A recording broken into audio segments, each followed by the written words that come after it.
pull that up now. Yeah. And literally, you just minimize that screen. Yep. I think I had I swear I think I had everything right, but as soon as that like mirrored image came up, I was like, "Whoa, no, this can't be right. This can't be what I need." It's I'm super pretty confusing. sure I did something fucking wrong. So what I tried to do was I tried to enter in Quadcast as the browser input, right? The little browser thing. It got up on the screen, you could interact with it, but it would not recognize the microphone. Yeah. So the fact that it wouldn't recognize the microphone, it wouldn't give me past the login screen, basically. So I kept getting like, man, why won't it recognize it? Clicking everything, trying to put all the settings in right, and like, it should be working. I guess Quadcast can't activate it without, because it's just going through the browser. It's not actually going through and connecting to the mic. The mic's connected to the OBS. So yeah. I guess that's the reason. Yeah, it's Which really makes sense now. And yeah, the first time you see that tunnel effect, it blows your mind. Like I did it the first time, went, what the hell is all this? I was like, and then, yeah, you just minimize it, and whatever your main screen is, that's what it picks up. Or if you want to use two, you have two monitors, and you put it on one monitor, and you only pick up the other monitor. Yes, that's actually what I would be doing if I had another monitor. Yeah. I just pulled up I actually just now pulled up the stream just to see what it looks like. I like the little scrolly thing. It says facebook.com/Zaboys podcast. Yeah. And then Zaboys is recorded in front of a live studio audience. That cracks me up. Oh, have you never seen? Have you not looked at it? I've never looked at it. This is the first time. Thorny, you did a pretty good job on that. Did you make? I'm loving it. Yeah. I'm loving it. I kept it really simple. The original first one I did had all these segment breakups, so it would frame each of us individually. But I realized it never lined up just right, and so I just took them out and said, "Fuck it, let's just capture us, hide the web browser effects, and we'll just put all the information we need." And I need to put a Deep Dallas Radio somewhere on there, but I can't find an actual like small logo for them. Everything's very like wide bannered. Why? Is it coding that you do to make that, or is it just? I just went through Photoshop. Okay. Yeah, I did it in Photoshop, and then you take all these different elements that you build and put them into Streamlabs, and you can layer them and stuff. It's again another thing I've spent a lot of time just watching YouTube videos on and going, fuck. I've had nights where I'm like, oh, I'm gonna make a quick adjustment, and then I'll be done, and then all of a sudden, you look up and it's been 5 hours, and you're like, oh. Wow, that took a lot longer than I thought it would take, and you're still not happy with it. That wasn't that quick. Yeah. That's how voice acting is getting now, too. Like, when I first was doing roles, hour to record some lines and send them off.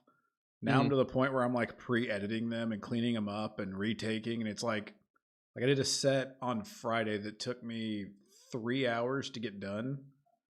And I sent them off and was like, God, those still weren't great. And then tonight I did one that took another 3 hours, and I was just like, oh my God, I wish I were getting paid for this. Yeah. I want to jump in on doing some of that. Just it sounds like fun. I mean, I'm all over it. Like I'm about to. Yeah, I've been literally looking for something like that. I didn't know that existed. Oh yeah, there's Thorny's got the hook. Well, that site is all just amateur stuff, so it's a good way to build your reel. Yeah. And then if you want to get further, you can find other sites, and there's like paid sites where you can actually get paid for what you're doing, but you have to pay a subscription fee to the site and stuff. Hi, Morgan. Awesome. Yeah. There's a podcast series on YouTube.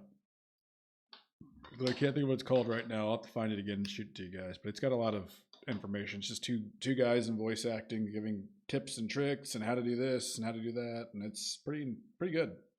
See, those are the kinds of people we should also interview. Oh, I agree. If we, like, people who are in certain little trades like that, or even other podcasters, and be like, hey, so I think that'd be we should probably try to do that too. Yeah, getting other podcasters on is good. That's how you build the little podcasting community. Guest spots and whatnot. Cool. Well, I am ready if you guys are. I'm ready. And as I told y'all, I ended up not having time to be able to put anything in order, but I like the way that y'all have y'all's already set up. And y'all have all the ones that I would want to talk about anyways, so I should be able to keep up with it pretty easily. So Right, yeah. Okay, so let's. And that and Chris the other day, whenever we were texting back and forth, I told you like, here's some of the ones that I would want to talk about, and you already had them. So, So we're gonna start off with. I need to write down the music too. I have the music in our whatchamacallit. Okay, yeah. It's in the drive. So write that down. Well, it's in the email at least. It's the Chris Bell sent one, Kennedy Rice sent one, and Concrete Colossus sent one. Nice. Okay. I'll let you pick what order, and I'll just go download them and put them in. Let me actually write down the first one right now. Let's proceed. Download them and put them in. I'm going to shoot a text message. Fade. Yeah, I haven't heard from them in a few All right, days. yeah, we'll do that, and then we're gonna go over, I guess, what a good Destiny is, what we think a good one is, and we'll go over because Thorny, you had actually a lot more honorable mentions than I had. We'll go over we didn't pick and whatnot, and we'll go for the next one. Yeah, I had some that originally I was like, oh yeah, these would be great, and then I watched them again and went, no, they're not. And then I had some that broke the rules that would have been good, but I was like, oh well. So cool. All right. Hey, we're not talking. Whenever you're ready, there, Will. All righty, and here we go in 3, 2, 1. So I've got this Russian friend who's a sound engineer, and a check 1, 2. A check 1, 2.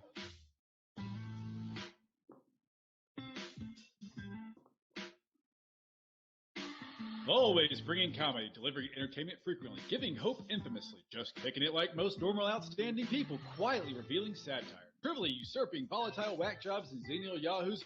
It's Zaboys!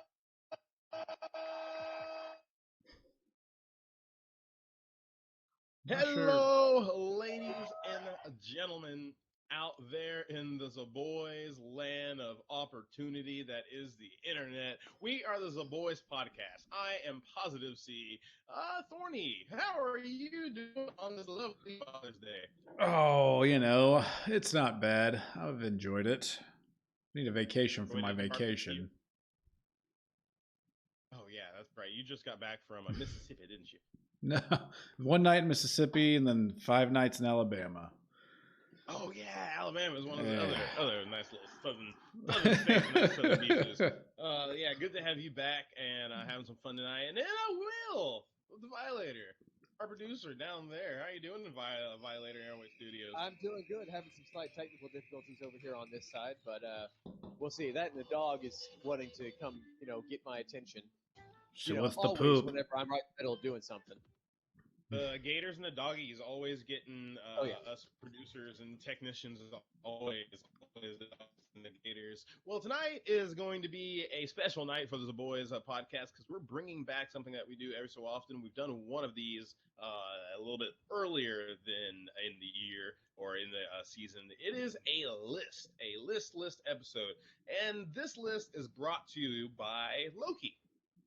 We all seen Loki? You two saw it. Yeah, I've started watching it. I don't know if I would want anything brought to me by Loki, but okay. Touche. But it's the newest Marvel craze on Disney Plus, the newest weekly series, and it brings back a dead character in Loki, and it actually brings up something about because Loki has one of the most famous death scenes in the MCU as he's crushed by Thanos. And so we started thinking about Disney and death scenes and the fact that the animated universe, the Star Wars Disney movies, and the MCU have definitely been a good platform for the death scene to be in the forefront. So I kind of want to, what makes a good death scene to you guys? What is something that creates that either awe factor that makes you sad or that yes factor that makes you cheer when a villain dies? What makes a good death scene to you guys? Death. Well, it has to be epic. Like, but it also depends on the character. Like, if it is a villain, like they have to die in almost either a brutal way or something that they kind of it seems deserved. Yeah. Like yeah, if it's villain dying, just desserts. Yeah. It needs to feel like they got exactly what was supposed to come to them. Then if it's somebody like that, like a hero that dies, it needs to bring tears to your eyes, in my opinion. Oh, For it to be like, you have to at least be able to, even if you don't cry, it needs to at least make you try not to cry. Right. Yeah, you got to fight back that choke, and also it's got to. I feel like villain deaths really need to look really good for them to be justified, like to be worth a damn, right? Because if a villain death looks boring, you're like, great, whatever, cool. Yeah, the guy's dead. Yeah. That's actually one of the biggest beefs that people had with the Dark Knight Rises was the villain death of Bane.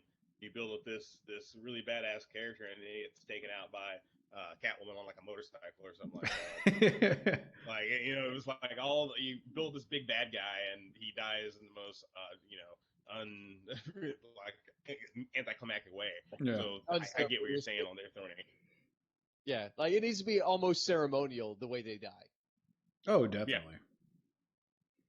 Awesome. Now, what about a hero that doesn't in a sad way, but dies in a way that's almost motivational, almost like a martyrism. A martyr. Instead of it being like a cry fest because they're dead, they actually, fought their way and did something, and their death means more, like in a positive sense than something. I'm trying to think of examples of this. Well, but you're saying like their death had to happen in order to keep the story moving. Yeah.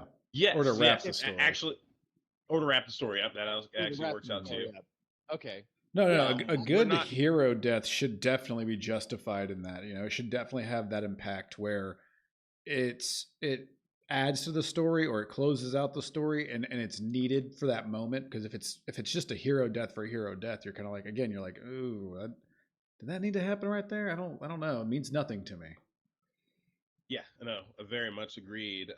We had an example of that and also another the Batman and Dark Knight Rises. The other example of a because did Bruce Wayne live or did he die in that explosion? Who knows? Who really knows? Besides maybe Alfred at the very yeah, that's right. Never mind. They showed him Alfred sees Hey, they took that, but that also sucks. So let's move on to that.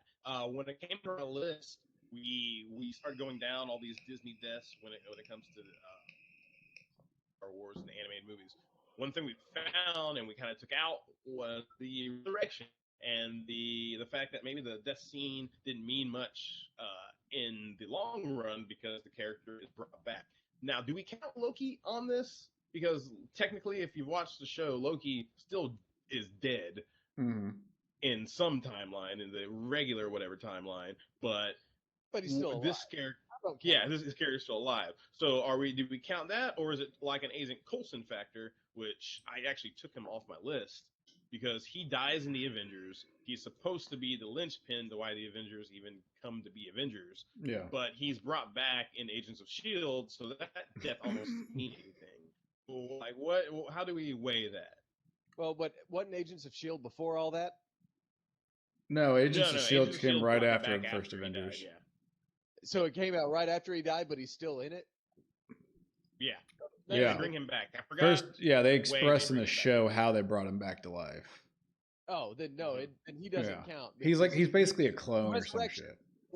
If you come back, it counts as a resurrection, and you're not technically dead. I think just like you can't count Luke Skywalker dying whenever he finally battles Kylo Ren in what was it, 8 or 9? Whenever 8. He disappears. Battles him in 8, comes back in 9. Yeah, he was technically dead, but he's resurrected, so that doesn't count. I think it's it has to be permanent. I think it's relative. I think there are some that still fly, but in those situations, I feel like you're really gonna have to defend them to land them on this list. So if you have one that you really want on the list, I think you've really got to put up a defense for it. So before we get into this list, there's a bunch that you had, Thorny. You actually opened up the list quite a bit. I had only about 12 or 13 that I had. You had, I think, like 20 something, maybe even 30 of these things. And then you whittled it down to 10. That was great. Well, I whittled it down to 10 real easily because a lot of these I went through and I went and watched them and said, not worth it. Overhyped, doesn't need to be on this list, not really a good death scene, doesn't add anything, doesn't subtract anything to the movie. Could have been completely walked by and nobody would have questioned it. So let's start with probably what's going to be the most controversial pick that's not on the list.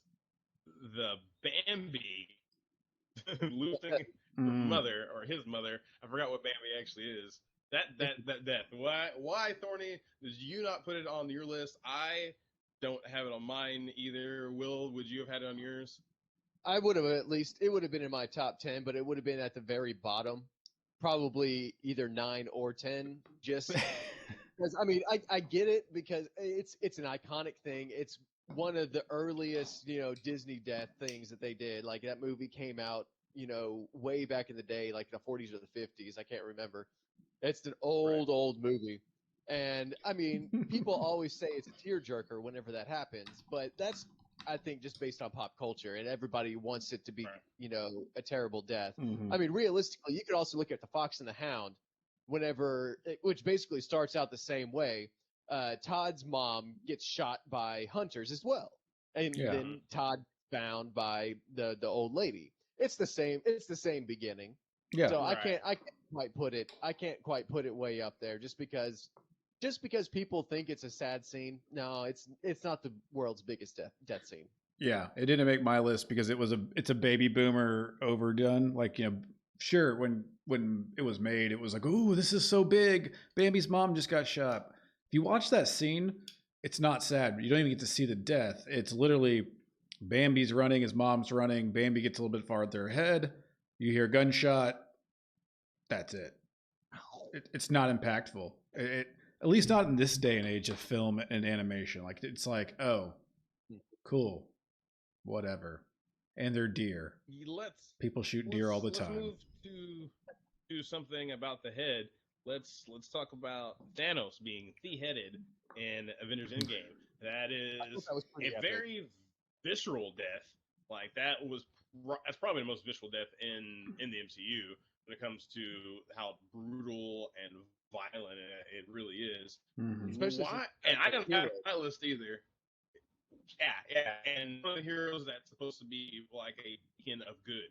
You know what I mean? Yeah. A beacon of what is right in Thor. So why don't we have it on our top 10? I don't have it in there either. Because it's a resurrection. Thanos comes, you know, because it happens in the first 20 minutes, and that's not the end of the movie. Although it could have been. And that would have been a great thing. Like, people waiting 2 years, and then all of a sudden this movie's only 20 minutes long. I would have been like, way to go, Marvel. This But since you know that Thanos is coming back, you go, yeah, that was a shocker to see, but it doesn't mean anything because somehow Thanos is still the bad guy. Right. Yeah, very, very good description of that because it's I would say, yeah, it's a good scene. And again, you do get something out of character from the good guys, because whenever you think of somebody getting beheaded, usually it's the bad guy doing it to the good person. Yep. Versus what happened in this movie. It's a carryover. Should have went for the head. So like, it gives you that, at least gives you kind of closure to that ending scene in Infinity War. Here's something that we were talking about in the Zaboys chat that ended up we knew this conversation was going to happen. It's Snoke in The Last Jedi being cut in half, right, by Kylo Ren using his force power. Yeah. It's a weird You guys scene. You guys hate this scene. I don't like any of those movies, so it's one of those things where I can't really get on board with that being a really cool scene because none of those movies are any good, and they ruined Snoke in the third one, so his death in that case doesn't mean anything. So, very true. Why did you put it on your list, Thorny? And why did you will say it was a bad death? Okay, Thorny, you want to go first? Yeah, I put it on my scene because I was thinking of the build up to that scene. But then I also realized that the actual death scene's garbage. It's the battle right before it that is epic and cinematic when they're just like fighting off all those red guards. Or it might be right after, either one, but the actual death scene. Yeah, the actual death scene is crappy. You're right. It's silly. It should have been much more epic. And like you said, it's just done away with. But so my mind was in a different place, and then I went, oh, you know what? The actual scene's shorter. My whole thing about it is he was built up to be this big badass. I mean, he was supposed to be a huge deal in these new movies, and then they just killed him off as easily as they did. Like, I'm sorry. That somebody with that much prestige, especially coming right out of movie 7, should have at least he deserved a better death scene, like maybe a beheading or something, something that, he got up and actually fought, not something where, Kylo gets sneaky with the Force and then just stabs him in the side and it's all said and done. Like, I'm sorry. That's boring. You wanted a Darth Maul death. Yeah, that's what I wanted. Which still isn't a death. Not even a death. Darth Maul's still alive. I think Chris froze. It does look like that. That's all right. But I don't know. It just. We'll wait until he comes back. There was so much more that could have been done with Snoke, in my opinion. Yeah. You should not build up a villain that much and then just give him such a boring death. I mean, granted, he deserved to die and everything, but it could have been so much better. Oh, definitely. Definitely. It was a sad, pointless death. Yeah. It added nothing to the story. It didn't leave. It just left you with a question.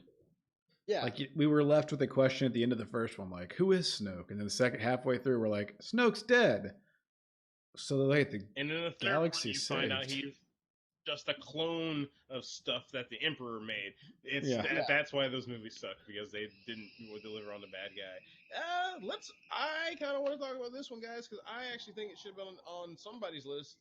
It's a great death, and it's really violent, but it gets overshadowed by another death. It's Scar in The Lion King.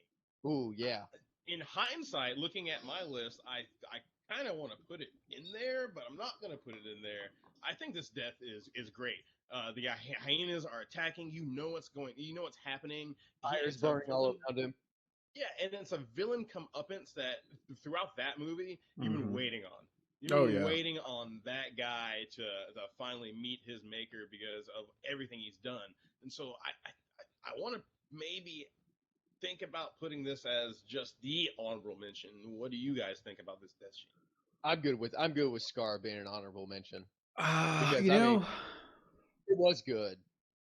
I don't know how this didn't end up on my list, because I'm looking at it, and honestly, it should be my 9 or 10.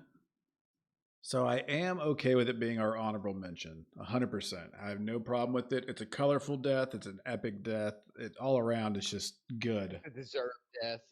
Mm-hmm. Yes. Yeah.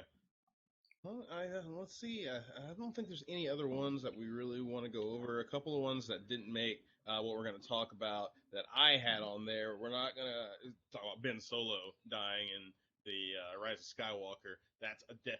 The wrong one died. You want to talk about the wrong kid died? The wrong kid died. The wrong kid definitely died. The machete fight. Yeah. Oh my gosh, that's a great movie too. If you guys haven't seen Walk Hard, we're not gonna. So Hector and Coco is one of those movies I saw at the beginning of. So that scene is actually really is a touching scene. But technically, aren't they resurrected because they're all kind of resurrected? They're already all dead. Anyway. Yeah, they're already all dead. So it's kind of.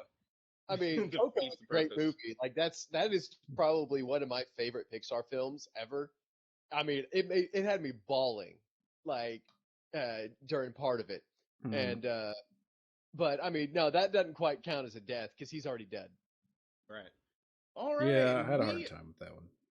We are not dead or alive. We are taking a break. That's what we're doing here on the Zaboys podcast here on twitch.tv/Zaboys_podcast. You can find us on Twitter at Zaboys podcast. I think that's what our Twitter is. And I think our Instagram is at Zaboys_podcast. So you can follow us there. Follow us on Facebook. Listen to us on Spotify and Anchor. We're about to play some music on Deep Dallas Radio. Yeah, you're listening to us there. You're listening to us on a Monday night. Their anniversary is coming up actually on the 13th of August. Didn't we get that message? Yeah.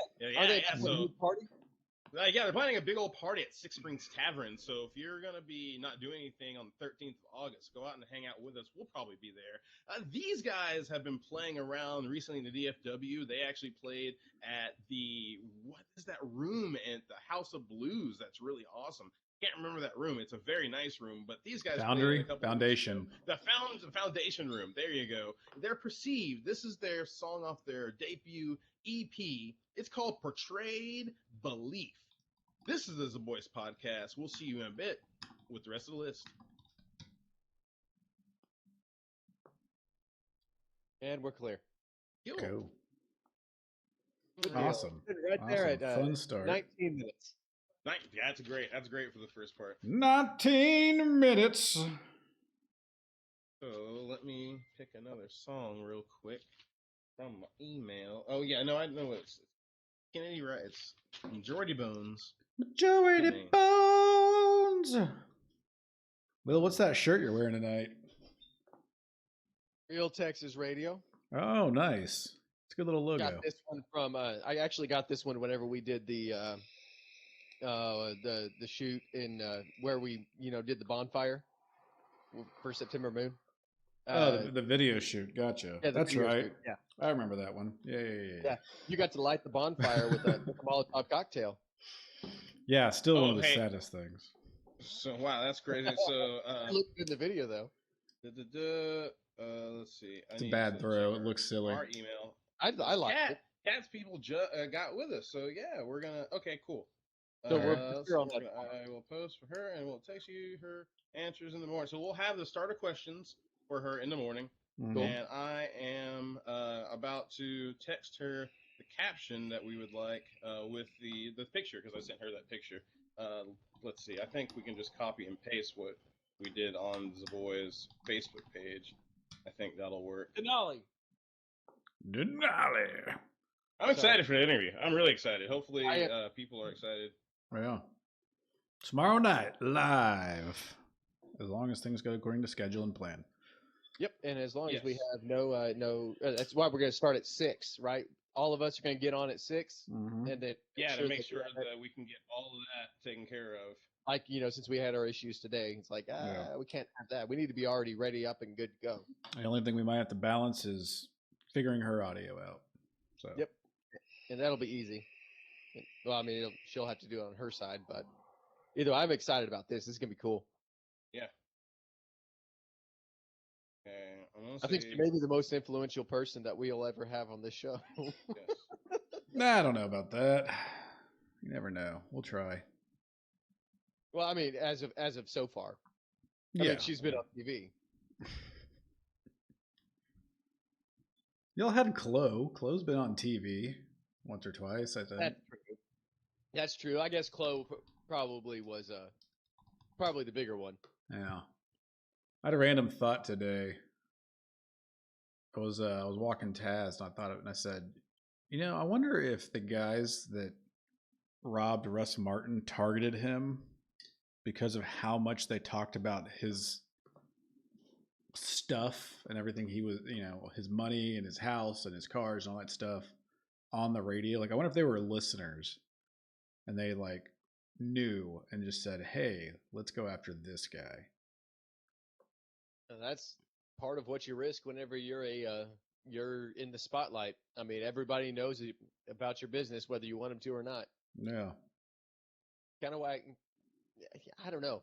It's part of why, it would be fun to be a celebrity, but at the same time, it's like, well, where'd your privacy go? You don't get. Oh, yeah. No, you don't have privacy. Your privacy exists in your home if you draw the shades, lock the doors, and tell everybody to leave.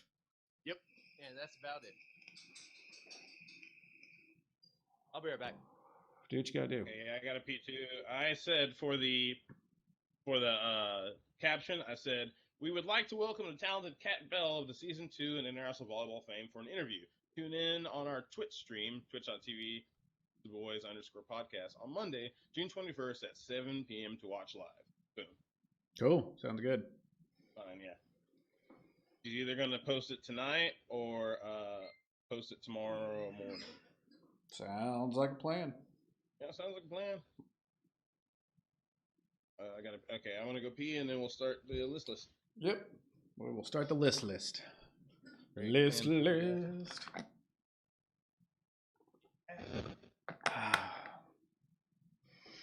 What's going on, chat? You're just stuck here with me now. So, Scar eating Mufasa. Interesting theory. Welcome in, everybody who's here. Oh, no, Will's back. We got to stop talking about him. Shh, don't tell him anything we said.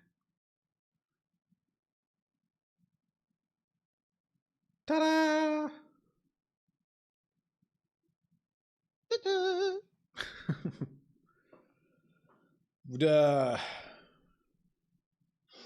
Oh, new place finally has a bed. Nice.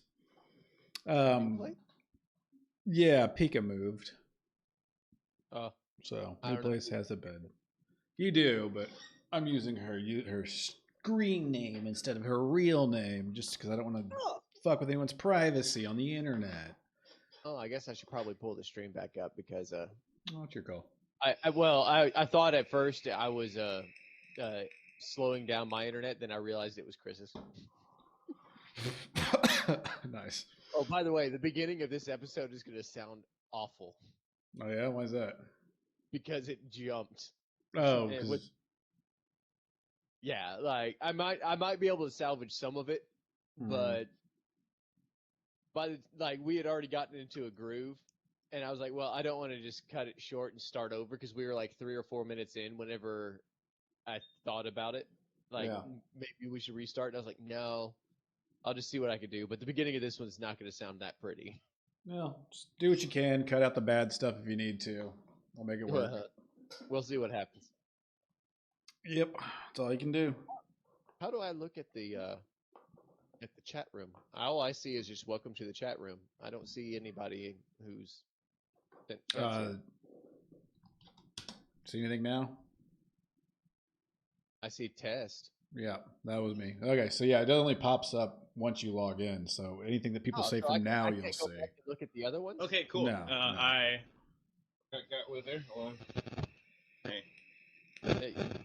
Here to say all that again. He got with her. Hold on. Things with this. It's Morgan's hair. You guys can barely see her arm. She's letting me see what else was on the chat thing. Gotcha. Hi, Morgan. Welcome to Zaboys. For anybody that wants to. Okay, so I text her. She will post and tag accordingly. This thing is being dumb again. Cool. She's got 17,000 followers on Instagram. Yeah, it's so again, like we were seeing, they're definitely mostly influencers and stuff like that. They get picked for that show. Yeah. One of the people on their little fan thing on Facebook was like, I don't think they definitely don't want real people. They may like want to stick in like one real person every now and then, but they don't want the average Joe. The average Joe. See, that's why they should let us on there as a trio. Yeah. Because I agree. I think we could honestly do it. I think it'd be like watching a Three Stooges episode. We'd be slapping and hitting each other and nyecking. Don't say that, wise guy. Pow! See, this is exactly what we would be doing in front of the cameras anyways. Yeah, right. Except for it would sound better and look better because they'd be better cameras. I'm just not sure if they'd be able to put a 3-bedroom apartment together like that. Y'all get to share. Right, yeah. I'm a coucher, man. Yeah, I have no problem with it. I I mean, I'm Oh, you sure do- they could make a 3-bedroom, but man, wouldn't that be unfair to everybody else? Right. Yeah, probably. They'd just be like, no, one of y'all has to sleep on the floor. We just have to trade out, like, every night. Like, we just, the 2 beds, and then the one person sleeps on the floor. The rotating bed cast. Hey, I'm sorry, guys. My thing's just being here right now. No worries, dude. You're good. We can't hear it right now. Oh, you can't hear any? Yeah, no, You we can't don't hear the thing? No. Oh, okay. Well, then we're good. We were hearing it like a minute ago. Oh, yeah. Okay, it's good now. I was wondering what you were doing. It's like, are you trying to get All of your us own cooking thing in one tiny kitchen. That'd be fun. That would be ridiculous. All right, sweet. So let's do it to it, guys. I'll start back in and Rip a catfish as a girl. Actually, Thorny, you throw it us? into me, and then I'll break down what we're about to do. All right. All right, and here we go in 3, 2, 1. Hit it. And welcome back to Zaboys, live on Sunday nights, or maybe you're hearing us on Deep Dallas Radio on Monday night. But either way, take it away, Chris. We are continuing our list of the top death scenes in Disney. So we're talking Disney animated movies, we're talking Disney live action movies, which we kind of looked at. There aren't a lot of deaths in those old school Disney, live action movies. And also we're talking MCU, we're talking Star Wars based Disney movies, which only is, I think, the 3 new ones, Rogue One, and Star Wars Story, right? I think I think those are all the Star Wars produced movies. Yeah, Solo. Oh, Solo. That movie was a death scene. That whole movie was a death scene for the spin-off Star Wars movies. That's exactly. I guarantee but Solo probably died so the Mandalorian could live. Because I bet you they would try to shoehorn in a Boba Fett movie. Instead, we got the Mandalorian and now a Boba Fett series. So maybe that's what Mandalorian's awesome. Anyway. Yes, it is. Yes, it is. So what we're going to do right now is me and Thorny created a top 10. Will pretty much agreed with all the ones in our top 10. So we're just going to go down the list kind of real quick. And then we're going to, we're going to kind of break down and get rid of a few of these to make our list that we will order in the last segment. So Thorny, go ahead and give us your top 10. Start at 10 and work your way down. All right. Starting at 10. I have the death of Coral in Finding Nemo for the fact that it is kind of a sad death that sets off the whole movie. Followed by that, in my number 9, I have the death of Dr. Facilier from Princess and the Frog, just because it's colorful and epic. Yeah. Number 8, we have Clayton in Tarzan, because it's pretty gruesome and dark for a kid's movie. Number 7, we have Gaston from Beauty and the Beast, because damn them comeuppance, he deserved it. Number 6, Han Solo in The Force Awakens, because it's sad and he dies a martyr. Number 5, Tony Stark in Endgame, because come on, do I really have to explain that one? Right. Number 4, Yondu from Guardians of the Galaxy, because it's probably one of the saddest Marvel deaths there is right now. Number 3 is Bing Bong from Inside Out, one that very few people are probably familiar with, but it is definitely a sad, tear-jerking scene. Watched it for the first time yesterday, and it had me pretty mushy. Number 2, just the scene. So no context, just the scene had me tearing out. Number 2, wow. Mufasa from The Lion King. And number 1, Ellie from Up. Again, I don't need to explain that one. If you got me crying in the first 15 minutes of a movie, you win. Yeah, that definitely is a win. For my top 10, I went, and I actually changed, I think, my 10, if I remember correctly. I did something different. I definitely did change from what I showed you guys. It is The Force Awakens Han Solo. Mm-hmm. I had in there at the time a different pick. You had Agent Coulson at 10. Yeah, I had Agent Coulson in there. And the reason why I took that out was the Resurrection. It totally took away from the rules. And so I moved that in there. The next one, my number 9, is Beauty and the Beast, Gaston. I think that's just a very powerful death when it comes to the comeuppance. Rogue One, that's my number 8, and that's the entire Scarif people that died whenever the Empire used the Death Star for the first time. I think that whole blow up of killing all the main characters is huge. Infinity War number 7 is the Loki death I picked. I think that is just, even though Loki's alive now in this show, that character was so beloved, and even what's his face, Josh Brolin had a tough time filming that scene. Mufasa was my number 6. I kind of think it's overrated to a point because it's actually our first hint of death as kids, so we kind of overrate it. But it's really an epic scene, like it really is. It's probably one of the best overall scenes maybe that Disney's ever done, from start of the wildebeest, stampede to the end. Definitely. I think it's pretty. The music as well. Hans Zimmer, yeah. Oh yeah, that's right. That score is really good too. I switched these two actually on when talking. Ursula is now my number 4, dying in The Little Mermaid. It's the Disney Renaissance, so it was a really pretty animation and gripping. Me and Nadia just watched it, I guess, yesterday, kind of going over the list, and it holds up. Definitely holds up better than a lot of the 80s movies had for Disney.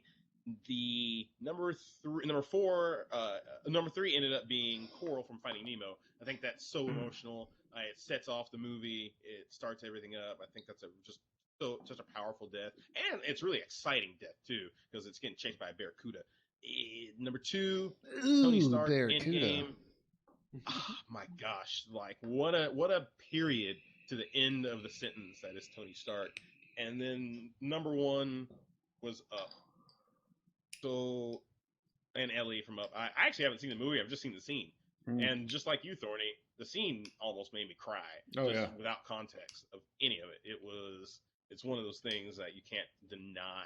Well, you don't need a whole lot of context for it. All you have to do is just watch the scene, because it's basically the beginning of the movie. Yeah. Yes, yeah. It's the opening montage, and it takes 5 to 15 minutes or something. Mm-hmm. Like it gets you. Which we'll get into why later. Yeah. So my question is, out of those 20, and some of them are crossovers, let's start with our number 10s. It's Finding Nemo, Coral. Mine's really high up there, and it's the Force Awakens Han Solo, which is number 6 for you, Thorny. Will has the one without the list. Which one would you get rid of out of those 2?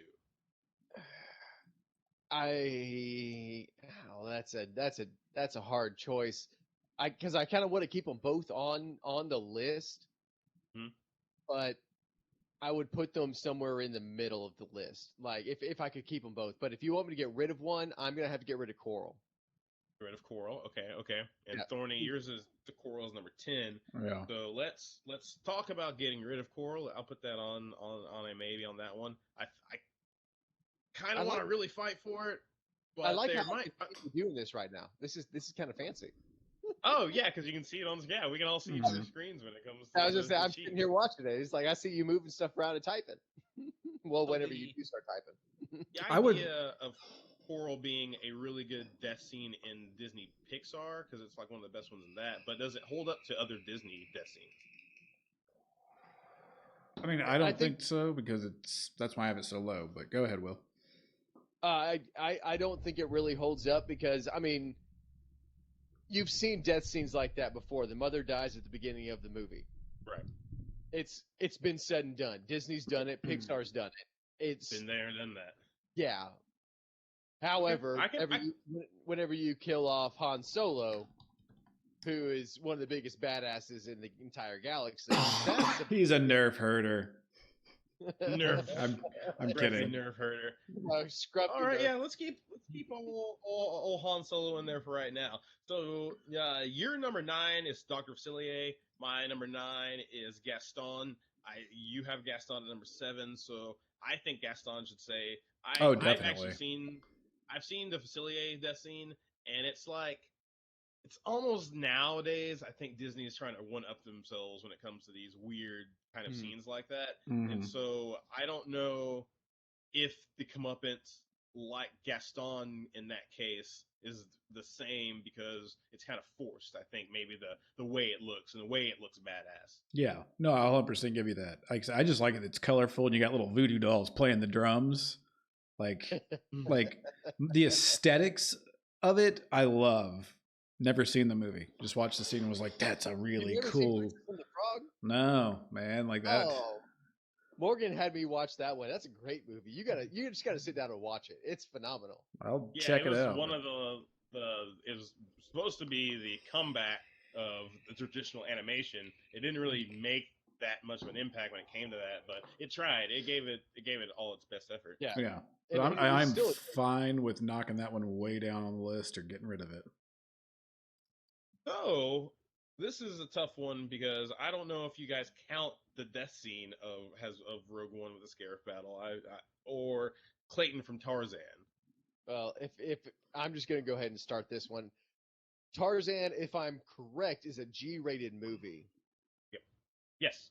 It is a G-rated movie, and they show his corpse hanging in the shadow for after he falls down through all the vines, and like that's how he dies. And they put that into a children's G-rated film. And that, honest to God, the first time I watched it was terrifying, even though I had no idea what was really happening. It's definitely a dark scene. Yeah, and the guy is so bad. He's such a terrible person. He deserves that and more. But they couldn't put it more into a G-rated film. But that one little lightning flash where you see his body just slowly just doing this on the cliff wall, like creepy as hell. Creepy as hell. Okay. That one, I'm sorry, that one just beats Rogue One. I mean, Rogue One's on the Scarif battle, there's a lot more influence in that because a lot more people died, and it did matter a lot more because especially it was the good guys losing. But at the same time, like just it doesn't death scene, traumatize you. No, it doesn't traumatize. It makes me sad. But the Tarzan scene with Clayton dying, that was traumatizing. So that's why I put it up high. Yeah, I'm totally okay with that. I'm definitely down with even though that, and I think the Scarif thing would be better if I could just pick one death. You know what I mean? Like the blind monk. You know what I mean? The blind Jedi monk, or if I could take Jin, Urso, and whatever his face was, Prince Caspian, and their death right at the end. But just putting them all like that, yeah, I guess that it definitely can go. Chad is also saying Clayton. Let's see. Pick though. It still is a really good pick. Yeah, we'll follow the chat. Let's see. Loki in Infinity War. We already have known that we're going to keep Gaston in there. Loki in Infinity War. Is his involvement in the Loki series make that death not as powerful, or are we still dealing with a pretty good death? I mean, just to know the fact that the actors themselves felt uncomfortable during the scene, I think even adds to that mystique of that death and how it kind of impacted people because it's the first one in Infinity War. It's the first one to go. Bam, it's Loki. Go. Yeah. I want to say it was impactful, but it got leaked way too early, so we all knew it was coming. I do like the fact that he changes his entire pace. So he redeems himself, making it a much more epic, and he dies the martyr for ultimately nothing, because it does nothing for anyone. It just, He just dies. Yeah. Yeah.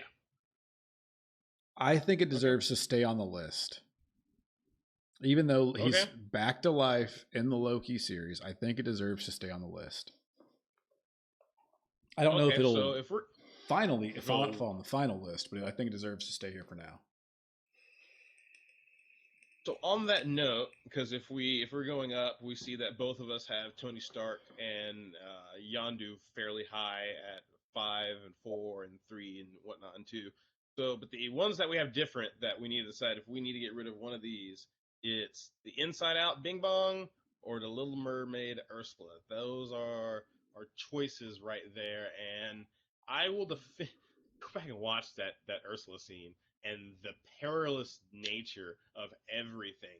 She grows to this giant size. She's already been this terrible bad person to Ariel, and Ariel's one of the few Disney princesses, or princesses I actually feel for, because her whole goal is to just be a part of something. You know what I mean? And she part gives of your it world. this opportunity, but it's this monster. Yeah, she wants to be a part of your world, and so give that to her. And go back and watch just everything that's going on. Like, she actually causes her own death a little bit too, because she's the one who causes the whirlpool to come up that brings up the ship that actually hurls into her stomach. And it's crazy and wild, and I think it ties into a lot of stuff that we like, but I don't know if it gave an emotion, other than Thorny, righteously deserved. Right. Thorny, your pick made you cry. So which one connects all the boxes that we're kind of looking for? If you guys didn't watch the Bing Bong clip, I didn't. I should have, but I didn't. It's emotional. It's a moment of triumph, and he dies a martyr. Okay. He hits all 3 boxes. Yeah. And I highly advise either in the break or something that you watch it. Just to, I mean, I'm not saying you have to leave it on the list, but it's definitely one worth watching. Do you feel like it fits more criteria than Ursula's death? Oh, definitely. I think it definitely fits more criteria than Ursula's death. But I think taking Ursula's death off this list is very hard to do because it is an iconic death.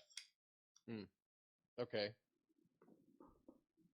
She practically pops like a balloon. Yes.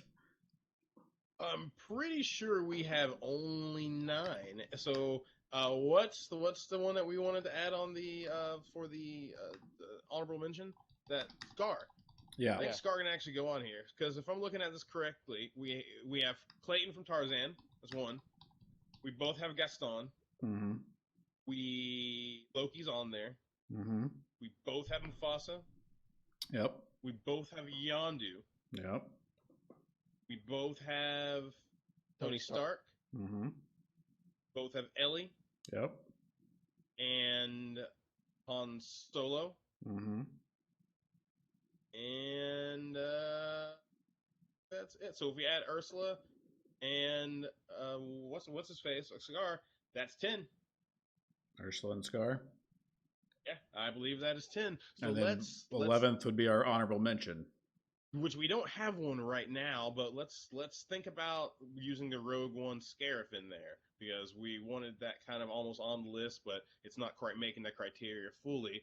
Think about that. Let's actually take a break, guys. Let's take a break and have some fun. Listen to some music on the Zaboys podcast here on twitch.tv/Zaboys _ podcast is our Twitch stream. You're listening to us there. You're also listening to us on Deep Dallas Radio on Monday. This is where you're gonna hear one of these songs. This is a band called Majority Bones. They will be playing at one of my shows later on in the year. I can't announce exactly which one, but they will be on it. We already have it all confirmed, but we're just waiting on some other things to go down, some other fun things to happen to make sure that we have a good time in October, I believe, is when that's going to go down at Killer's Tacos.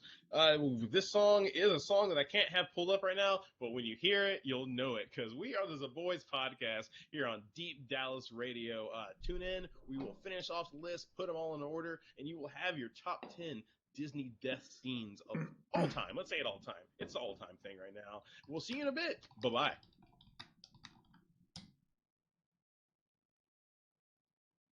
And we're clear.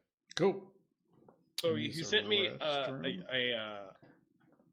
whatchamacallit, Spotify link. And I was like, okay, it's gonna take me right to the song. It doesn't take me anywhere. This is the screen I'm looking at right now. Oh, ouch. Nothing. Well, there.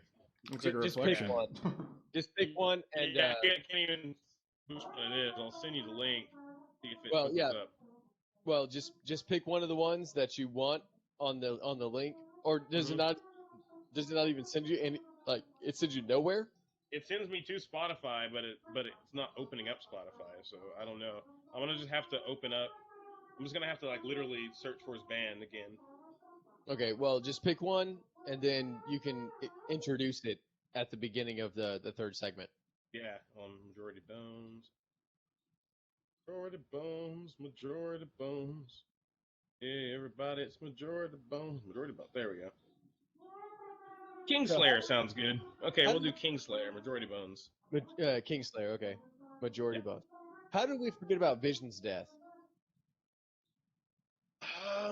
Because he's also, I mean, that's a really good one. That's a really good one, but I don't think people connected with Vision until WandaVision. That's a good point. That's kind of what I just wanted to ask that question just for, shits and giggles and also for the stream. But like, why didn't I was just curious why that never showed up. I didn't think about it, and neither one of y'all brought it up either. What's that? But Vision's death in Infinity War. Because it's not that sad. No, it's not. I didn't connect with the character at all until WandaVision. I didn't I was excited about Vision because I watched the cartoons of the Avengers and whatnot, and some of the comics I'm familiar with. So I was excited about that character coming in, but I didn't think they didn't nail it until WandaVision. They let Paul Bettany actually, I think, kind of act more. He's a good actor, so putting him in that character and like making him so robotic that it strips away the acting qualities of the actor. I didn't care about him dying. Yeah, okay. That's fair. Hey, by the way, so do y'all have HBO Max? Nope. Yes, I do. They have Super Friends on there. Wonder Twin powers activate. Form of a water bottle. Nice. I found that today, and I debated and started watching it, but then I also found Ed, Edd and Eddy, and then decided I wanted to rot my brain. Yeah, they have all the Marvel stuff on there, or DC stuff. Yeah, I know for a fact they've got Justice Justice League on there. I need to watch the. I think it's the Snyder Cut that's on there that I was looking at that I need to watch. I didn't look and see how long it was, but it's like a stupid long film, right? It's like almost 4 hours. It is 4 hours. It's It's in parts, and there's actually a guide that Zack Snyder put on the internet that tells you how to watch it, and like when to pause and take a break and watch it in these sections and whatnot, because it's kind of how he has the writer wanted it to be. So there's a way to watch it where it's not I have to sit down and watch this whole 4 hour thing all at once. Yeah, because I love sitting down and fucking vegging out on the couch, but a 4 hour movie, like I've already done that a couple of times with the Lord of the Rings movies whenever the extended versions came out, and man, that is still brutal to sit through. Right, I'll be back in a second. Okay, for sure, and then we'll get going. Yep. I'm debating on making the chat watch the Bing Bong death scene. But I think we're gonna do it real quick. It's 3 minutes long, but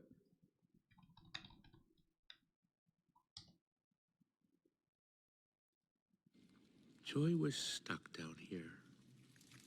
We might as well be on another planet.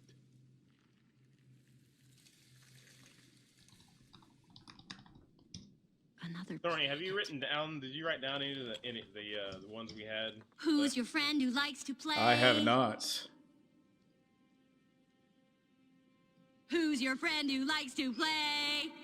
We've got Ellie. Makes you yell, hooray! Mufasa. Who's the best in every way and wants to sing the Han song? Solo. Who's your friend who likes to play? Bing bong, bing bong. This rocket makes you yell, hooray! Tony Stark. Ursula. Loki. Gaston. Hop in. Bing bong. Who's your friend who likes to play? I'm gonna have to watch that movie now. I'll do. Just to know about it.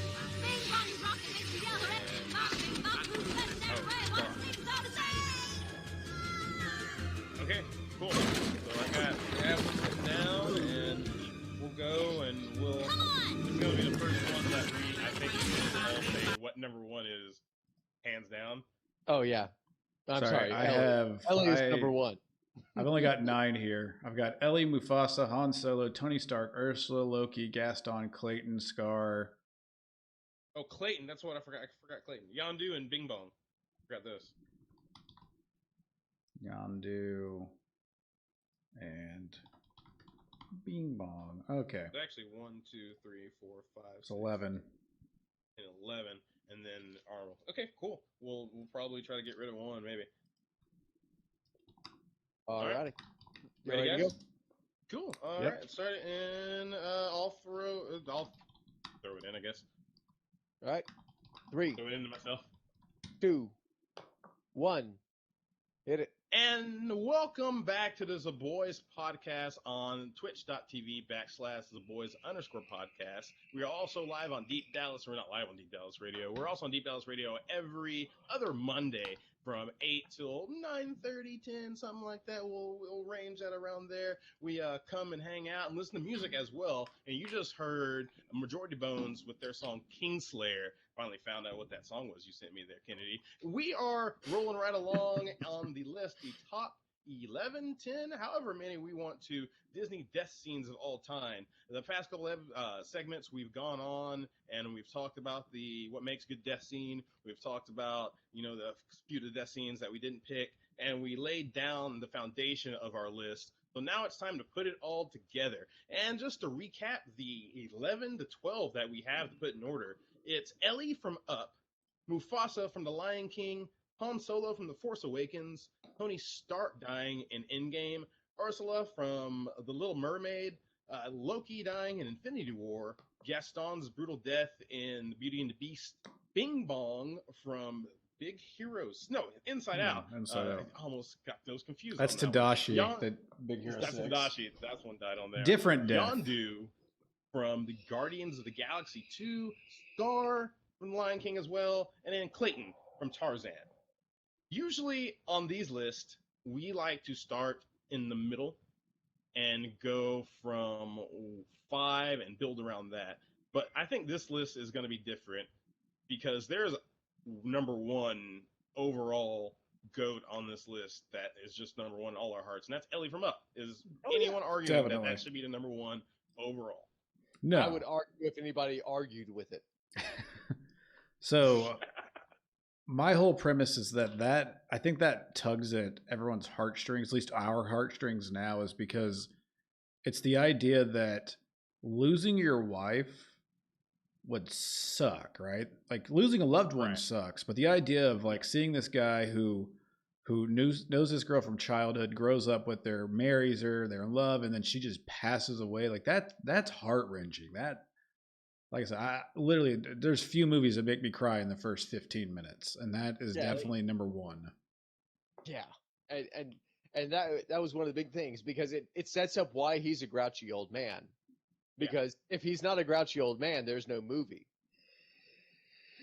So not only does that death scene doesn't hit you in the feels, it also straight up sets up the entire point of the movie, and he has to learn kind of how to love again because he meets the kid, he meets Doug the dog. He has to learn about all this stuff about how to love again because he used all of his love on Ellie, and whenever she was gone, he didn't care about anyone anymore. He was just too busy being a hermit, and then he had to learn how to love again. Learn to love again. Can't argue with that. So that means we're having to build downward, or from the top down, and that's so weird for us. It's a little awkward. I think we should go ahead and try to find our 5 so we kind of steady ourselves. Of the list that we have left, where do you think our baseline is? Where do you think it's either got to be better than this or it's worse than this? That is tough. Yeah. I'm not gonna. Well, I kind of want to put Clayton right there in the middle. Okay. Just because. Yeah, I want to put Clayton right there at 5. We can move him around if we have to, but I think that's a pretty good baseline because it is one of the first times that you see in a G-rated movie a semi-death scene. Like you see him fall, you see him basically get hung, and then you see the shadow of him on the wall. the cave wall on the wall, and you know he's dead. And it's also very well deserved. Everybody who's watching the movie does not like him, and I think that's a good baseline right there to be able to move up or down. Okay, I'll do it. I'll take it. Yeah, I'll take it too. We'll put him at 5. So if we go from the bottom there, now we're dealing with Scar from The Lion King. And so, the villain death, this is right off the back. How does it compare to Clayton's death? I think Clayton's is more effective, like watching it, but Scar's is more meaningful. So I still want to put Scar at about 6. Okay. Yeah, Scar's is more colorful too. That would put him probably be our lowest villain death, unless you count Loki as a villain. Unless we want to put Ursula down pretty low. I think the Ursula death is maybe better than the Clayton death, just because of the nature of the scene that leads up to the death. And the age of the film too. Yeah.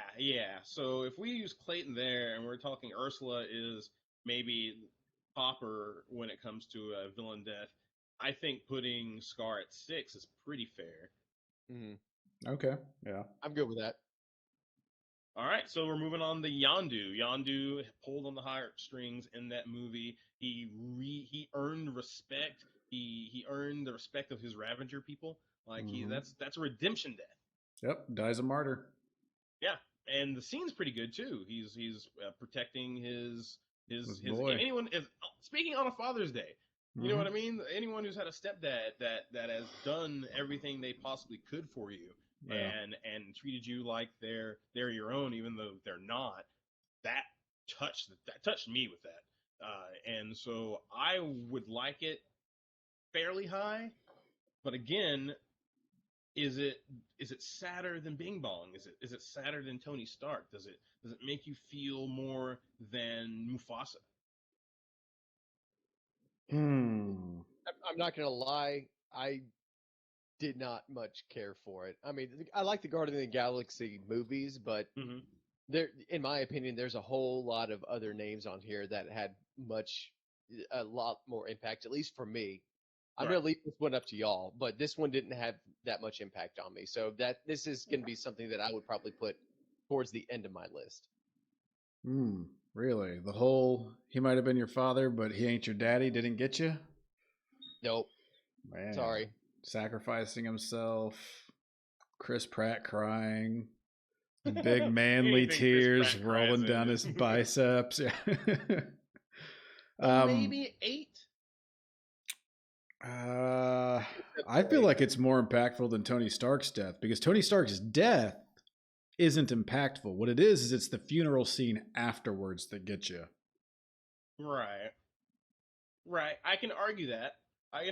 Tony Stark's a little bit more, because the death was very off character. Now, Yondu's whole character, scale was always going to get to the point where he redeemed himself, right? Tony Stark's was, but the actual death of him being silent, which is something that Robert Downey Jr. wanted in, that is so off-brand for his character that I think it made it more impactful, because it's not just like a simple little quip like Yondu got before he died. You know what I mean? Let's set this all up. It is complete silence, and you're dealing with the actual reality of what's happening to this character. Okay, so where do you think it falls? I think Yondu falls at 8. I think that when it comes down to the touching deaths we'll see, I don't think it's more touching and more meaningful than Han Solo's death. Okay, I will give you that for now. I think that's around the same bit with that. So at 8 for now. Bing Bong. Bing Bong made you cry, Thorny. Yeah, but I got no leg to stand on because you guys haven't watched it, so I can only say it can fall in the bottom 5 somewhere. Although I swear to God, if you guys watched it, you'd be like top 3. It's that meaningful to you? Yeah. I mean, I'm just saying, I watched it completely out of context. have not seen the movie, and that shit had me tearing up like I was 6 years old again. So that's a lot for me. Like, that's a big thing because it takes a lot for me to tear up, let alone over fake characters, like animated characters. So, but like I said, the most I can do is say that it belongs at least in the bottom half. I think 4. You want to give it 4? I'll give it 4. Attributed that visceral reaction to you without any context. I'm not sure if any of these other deaths will do that. I think all of these other ones are kind of they're you have to know from the story. Yeah, Mm-hmm. exactly. This one seems like it hits you even though the story had no meaning to you. So let's put that at 4. All right, we'll put it at 4 then. I'm good with that. Gaston now, but a super violent villain death, very crazy scene, redone live action and didn't do it justice. Do you think that as a villain death, it means more, has more impact than Scar's death, or is it just another example of Disney killing off a cool character in a cool way? I'm sorry, which one? Gaston. Oh, Gaston. Yeah. So Morgan and I actually watched both of the death scenes, like from the animated version and from the live action version. So in the animated version, the entire fight that happens between Gaston and the Beast starts off with Gaston shooting him in the back with an arrow. Yep. And then they go out a window. And then it gets to the end of the big old battle, and then the Beast is still holding Gaston out, and Gaston's sitting there, begging for his life, and the Beast has mercy on him, and kind of, lets him get away with it, whatever. And then so in the live action, he ends up shooting him again. Mm-hmm. And then in the animated version, he stabbed him, and then the Beast, kind of looks back, and then as he's going to go stab him one more time, or as Gaston's going to stab him one more time, he loses grip on the cloak and falls to his death. Yeah. In the in the live action version, he basically just falls off of a bridge that collapses. Anticlimactic. Yeah, very anticlimactic. So if I want to say Gaston's death is way better in the animated version.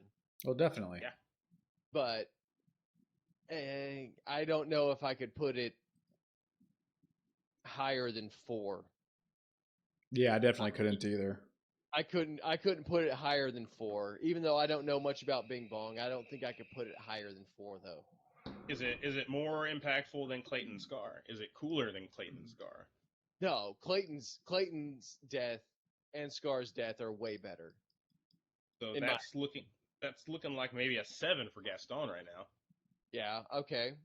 Yeah, I would say 7 or 9. Ooh, a 9, you said, Thorny? 7 or 9, yeah. I'd be okay with 7, but I think honestly 9 because he doesn't get his justice from anybody. He ultimately kills himself, which is a big trend in Disney movies. If you ever watch the animated Disney movies, all the villains ultimately kill themselves. The hero never does it. Mm-hmm. Or it's a roundabout way that the hero is able to do it. Yeah. Like in the one we're about to some kind. Yeah, let's talk about one where the hero just roundabout kills somebody with Ursula and the Little Mermaid. Ursula's the one who started the whirlpool that brought up the ship. That what is it? Steve? Yeah, or whatever the guy's name is. In the Little Mermaid. I haven't seen it in so long, but he steers the ship. It's Eric. Yeah, Eric. Prince Eric. That's right. Mm-hmm. He steers the ship toward her. Prince Steve would be good though. and rams it so hard inside of that stomach. It's so crazy how they animated that and the piercing that it did, and it's just like I was so impressed by it actually watching it again. I think it's better than the other villain deaths that we have on here. I think it's the best villain death. Also because I think that villain was the most imposing villain. It's a giant sea monster that now has control of the oceans. It's not a guy with a gun. It's not a lion that is kind of weak anyway. Yeah, this thing is crazy though. It's none of those. So I think that it belongs. I think it belongs at 4, and I think we can move Bing Bong up because of the emotional factor of Bing Bong. There's not a lot of that with Ursula, but it's still a very impactful death when it comes down to it. Can we move that to 4 and move Bing Bong to 3? I'm okay with that. I think we'll see some change there later, but I'm cool with it for now. Loki. Loki's big. Loki's was a very popular character, and his death was crazy, but everyone knew it was coming. Did you guys feel for? I know Thorny. I mean, Will, you said you didn't really care for that character, right? No. Or was that another? But this well, one I mean, is I also really didn't care for Loki either. Like, if he died, so be it. Like, meh. What about you, Thorny? I like the character, but the death didn't do much for me. You know, it was one of those things. I remember watching it in theaters by myself and sitting there going, "Oh, cool, Loki's dead." So I mean, I would say maybe it's our 7. Maybe that's the 7. Okay. And he's also, it's really hard to tell what he died as at that moment in time. Did he die as a hero or did he die as a villain? We really don't know with that character. Such a tweener character. So you don't really know exactly how to feel on that one. Are you relieved that Loki's dead, or are you sad that Loki's dead? I guess it depends on how you felt he's always been. I think it's a battle between Tony Stark and Mufasa for number 2. Definitely. I agree with that. And, you know, honestly, Will says Mufasa, but I think it's Tony Stark. Yeah. I because of the funeral that follows it versus Mufasa. Like, Mufasa hits us hard because we were young. And the idea of losing your father sucked. But all right, I'll give you that argument on that. Well, so think about it in the relatability like this, right? Okay, so losing your father sucks when you're a kid. Then you're an adult and you see Tony Stark die, and he's dying, and his wife and his daughter are losing him. Yeah, like that's it hit that hard too. Okay, and also Tony Stark's death. Like Mufasa's death was, you know, planned by Scar. Tony Stark was a martyr. Yeah. So okay, I'll give you that. I'll give you that Tony Stark has to go above Mufasa because he made a self-sacrifice. Mufasa's death was planned by the bad guy. Murder, straight murder. So yeah, that goes there. I think Tony Stark also, because also, and that death is a culmination since 2008. So it's like this character has been around at that point in time a decade. And then it goes away. In The Lion King, you're introduced to that character, and it's 30 minutes into it, he's dead. So you don't really have time to get that attached to him. With Tony Stark, that you are attached to that character. You've been following good years. Yeah, that's crazy that happened. So can we put Mufasa at 3? Yeah, I'm good with 3. Yeah. But here's where it gets crazy, guys. Here's where it gets crazy. We are finally at Han Solo. Is he 10? He was 10 on my list. Is that our 10? Does it rack up? And this is why I put it at 10. Because Harrison Ford wanted the character killed in 1980. Yeah. And I honestly think that they did this to him for as a favor. Kill off Han Solo. He didn't have to do it. Exactly. So there's no expectation of Han Solo in the rest of these movies. Like, the character's dead, it's done. It kind of sets up Ben Solo, but really, if you think about it, the redemption of Ben Solo is not the focal point you want of that movie. So I don't think the death is really as impactful because really the movies are about Rey and should be about Rey. And Ben Solo should be such a side character. So the very first death of him killing Han Solo is kind of, I think, service more to Harrison Ford. Really? All right. I can see that. I don't like it, but I can see that. Well, let's say that. Does he die a martyr? Yeah, because he lets his son kill him so he can succeed, or so he can succeed what he's supposed to do to be able to become a Sith, you know, the Sith, and does what Snoke wants him to. Like, he basically lets Ben kill him. Yeah. Like, he knows what's happening. Like, if you go back and watch that scene again, like, he knows, like, you're going to kill me, do what you have to do, said and done. Yeah, but I get that. Then you also got to think about, well, he actually died to make him a Sith, so kind of that's failure points on that one. You jackass! why What a would you terrible do that father. to yourself? Yeah, what a terrible father. That's bad parenting decisions. Like there are a couple other ways for that thing to go down. Thorny, do you think it's a 10? 10. Give it a 10. I honestly, High five. I still got wood. I feel like it could go higher than 10, but I don't think it's higher than 5. So let's look at what we have from 9 to 5. We have Gaston, we have Yondu, we have Loki, Gar, and Clayton. I don't think it racks up on those. I don't think so either. The only one I would put it above is Yondu, but y'all already have that sitting at 8. So So you It would think be that splitting Han should be 8, Yondu 9, Gaston maybe 10. Gaston at 10? I think I can almost get with that because of the kind of death that Gaston had is also killing himself. You know what I mean? Because he was being a fuck up. So that kind of puts that down a little knock too. Yondu died as a martyr, and Han Solo died as a martyr, so that's a little bit better feeling. Yeah. And Gaston just dies as an asshole. Right. So I'm totally okay with bumping him at 10, putting Yondu at 9, and then putting Han Solo at 8. Okay. So then 7 is Loki. 7's Loki right now. 6 is Scar. Yeah. Clayton And I'm okay with that. is 5. 4 is Ursula. So the battle that we have that we can think of real quick would be Clayton, Scar, and Ursula. It's 5, 6, and 4. You know what I mean? Which one? 3 bad guys right in a row. Are we sure we labeled that right when it came down to it? That it would go Clayton, Scar, then Loki.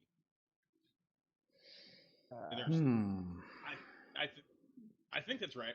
I think it goes very well because if you think about Ursula starting it out, that's the older of the cartoon deaths. Yeah. So it kind of puts that it's very shocking death when it came to the animation style, which sets up Clayton terrifying with too. Tarzan.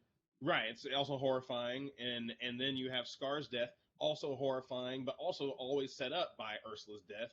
And I think that kind of that levels out. I think that's pretty fair. Like I'm looking at what you just edited here, and I have no arguments.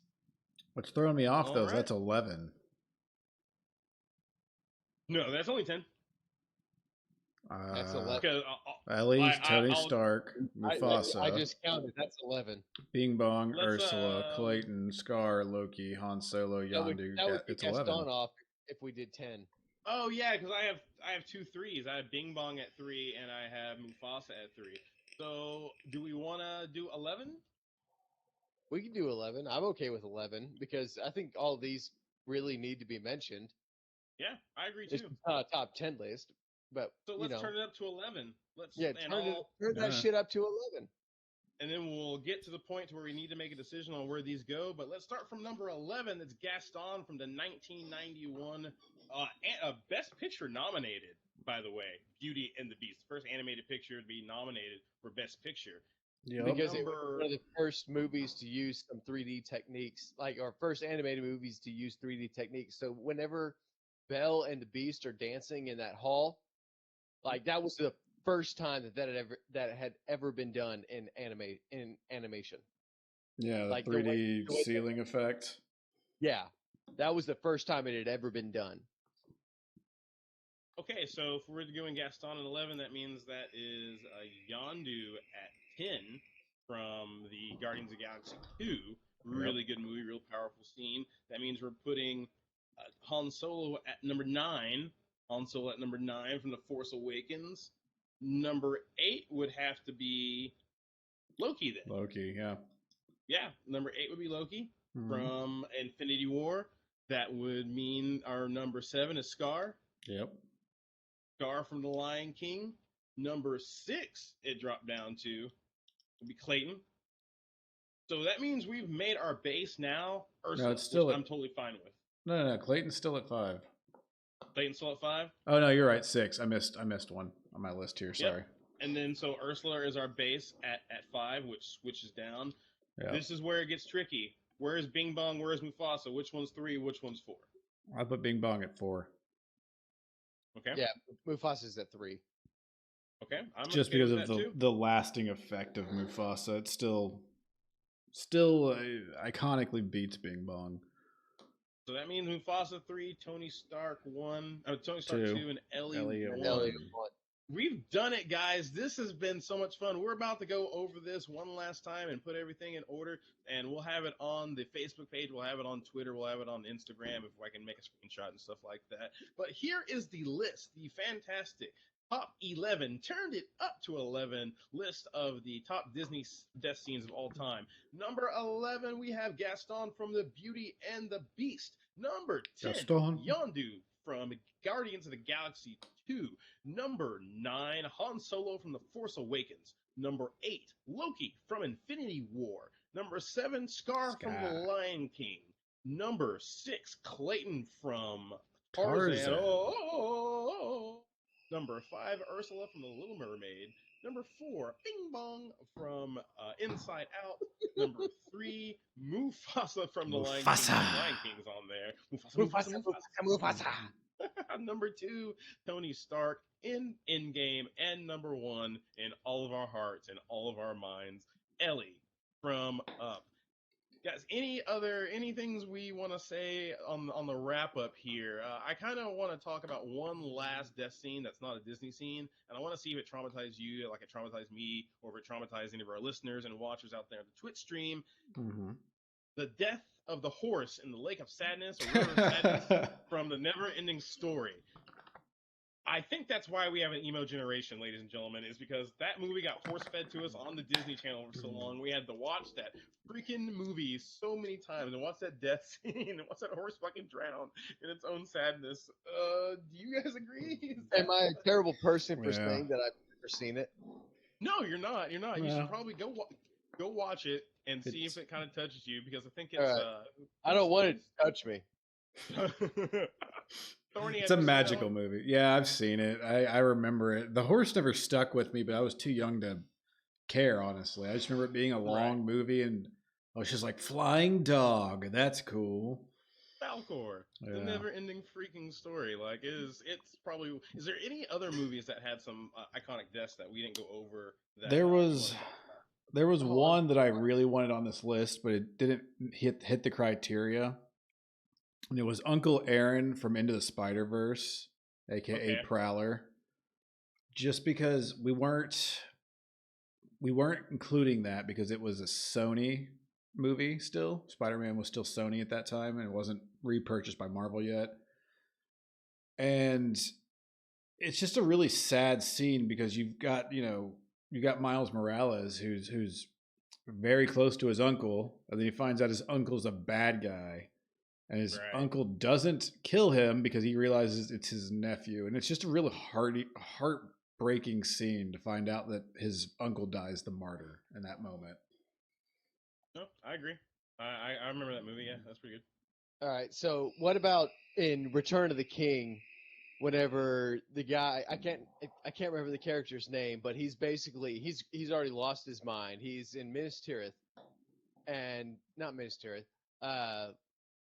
What is Gondor? He's in Gondor, and he starts. He basically burns himself alive and then jumps off the end of that giant pier thing that goes out. Yes.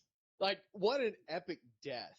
I mean, he does it to himself, but I mean that's obviously not Disney or anything. But give it time; it will be. It will be. Yeah. No, I agree with that one. I think also in that movie, in those movies, Boromir's death is very well done. Oh yeah, Boromir's death. We talk about redemption story. Yeah, that was really awesome. But that's a whole different list, y'all. Think of any that really don't come off the top of my head. I know I didn't. I know the best scene for Vincent Vega in Pulp Fiction when he dies because he left his machine gun in the kitchen. Yes, that.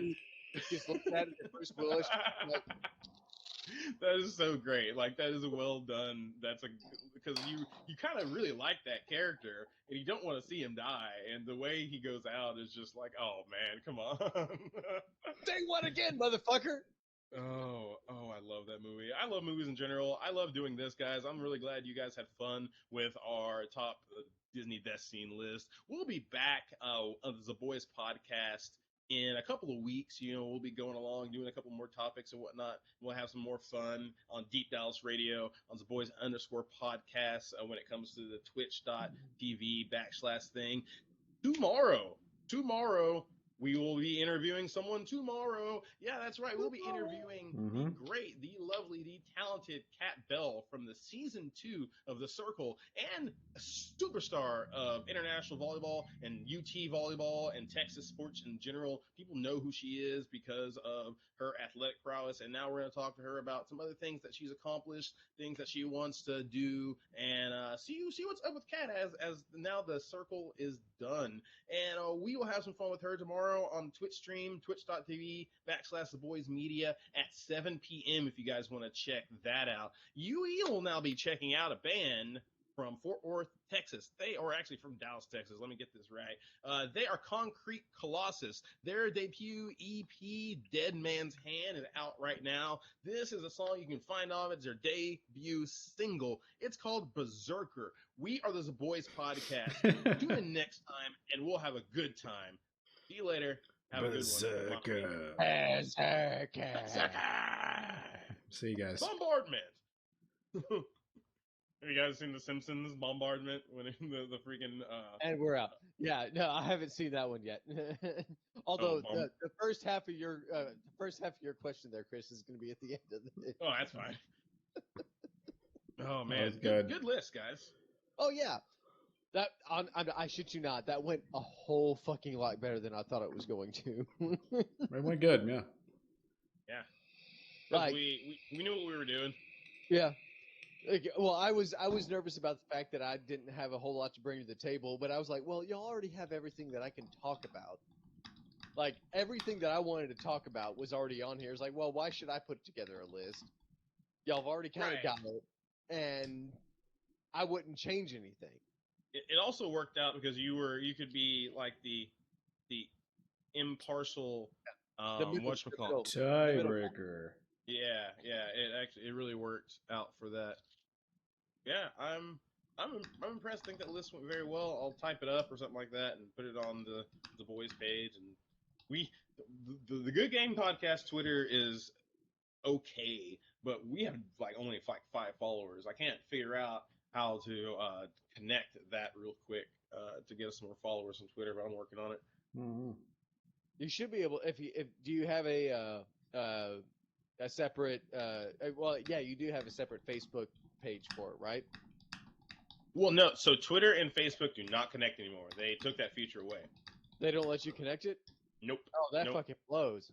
The only way to do anything like that with all those streaming platforms is or social media platforms is to have like an arbiter, basically, like you do with music, that has like a calendar of posts.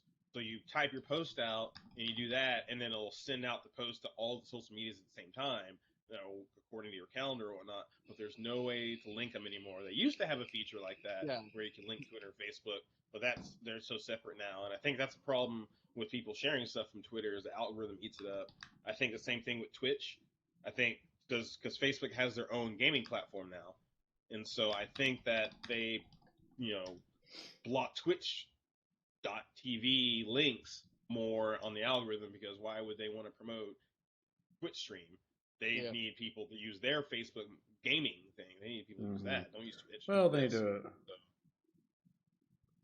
They need to improve on their live abilities for streaming if they want that, because it's way too. It's just muddy, and you can't.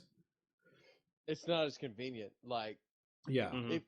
If Facebook really wanted to make it work, they would have to be able to be better than all the third-party stuff, like Squadcast, like what we're using right now. Yeah. This is just convenient because we can all get up there. We can still stream it using OBS. and then we can record everything. We can record the live stuff. We can do all sorts of stuff with it. But Facebook doesn't always like it doesn't have this convenience. But No, at it some doesn't. point, I'm assuming they're going to probably do it. Hopefully. Right, Facebook podcasting. I think there was rumor. I was looking at the podcast sites, or not sites, the groups and whatnot, and there's people saying that Facebook's rumored to have something like that to start out, like to kind of do this where you can podcast from Facebook, which would be cool, which would be different, but yeah. So okay, so interview questions. She's coming, or she said that she texts me in the morning the answers to the questions. So we'll just kind of judge it from there. I'm gonna try to, focus more in on the sports side, kind of get her talking about that.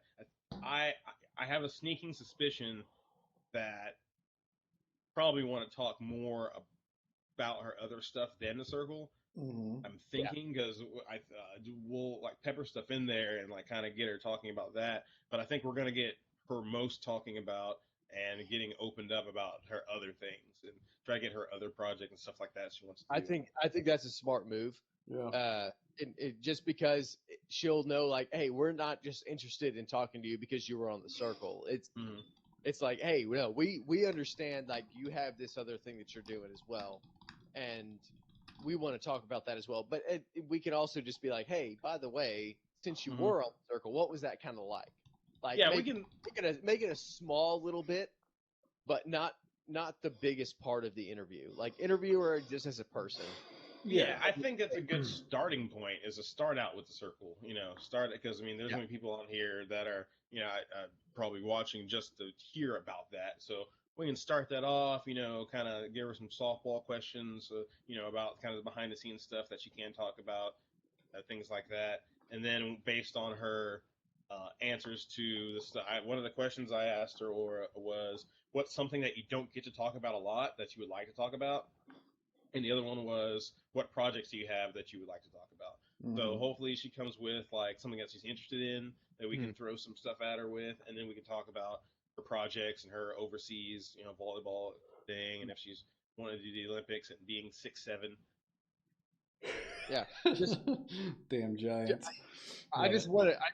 I want to be able to talk to her and be like, hey, here's how we can help you. I mean, we don't have that much, we can't help you that much, but it shouldn't just be about, oh, you're a celebrity kind of a person. We should just be able to help her the same way she could help us.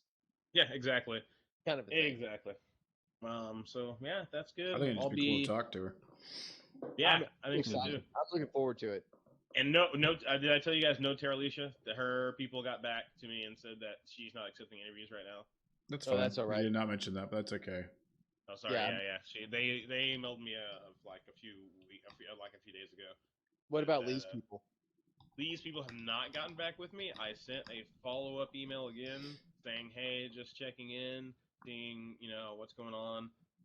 So I'm just not counting on it right now. He's busy. I mean, it's Pride Month still, right? Like he's doing lots of stuff for that community, and so like he's probably busy doing that stuff more than he would be. Maybe we'll catch him next month or so.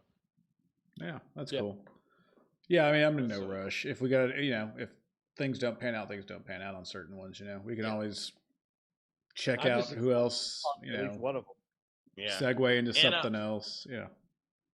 Do we want to? I haven't talked to him at all, but do we want to interview my buddy Brian, who makes tons of money online poker, and he streams it and whatnot, and he's making buku money doing this. That's all he does. Like, and us being, you guys like poker, well, and there may be an opportunity to be able to do that because I told you that whenever like the poker league that I play with, at some point in September they're going to do a big regional tournament, and they want us to be able to go out there and not necessarily like cover it, but they want us to kind of be out there to semi-host and talk in between stuff. Yeah, I'd be totally fine with that, and like bring him on as like a analyst or whatnot too. That'd be kind of cool. Like, I think that'd be pretty interesting. I'll see if he'd do it. I haven't reached out to him in a long time. It's months out. It's months out from now. So kind of, just kind of get a feel for what he would do. But I mean, I already know, like, they've already given us the go. They've got it's not a huge Facebook page, but they've already given us the green light on if y'all want to do this, y'all can do a live stream from our page on yours, do whatever you want. Just talk every 15 minutes between breaks, and then talk to the people who are leading at certain tables. Yeah. And yeah, how they feeling and whatnot. Yeah, like little post, drop interviews. That's cool. Yeah. All right. And yeah, dudes. I think it'd be a good opportunity to get some extra listeners, and I know that for a fact that they would love it, because we could actually get like a serious sponsorship out of them if we showed them once what we could do. We could actually start getting some money from this thing, because they're trying to push it. Yeah. So. Yeah. No, that'd be really awesome. Guys. Well, I gotta pee and get ready for bed and tomorrow. But good episode. And I got good game this week. Oh, Thorny, please send me those.